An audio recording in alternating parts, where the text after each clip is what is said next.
Ayun mga ka-idol, pasensya na kayo at hindi kami makapag-explore ngayon. Dahil nakita nyo, sobrang lakas ng tubig, hindi kami pwedeng makatawid, no?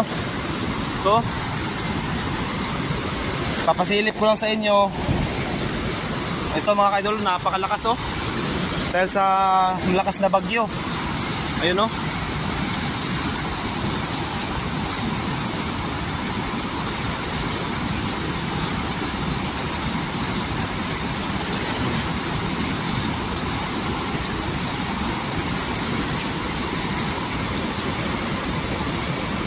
Grabe yung ulan. No? Hindi namin pwedeng ipahamak yung sarili namin, no? Mag-update lang kami mamaya sa mga bata.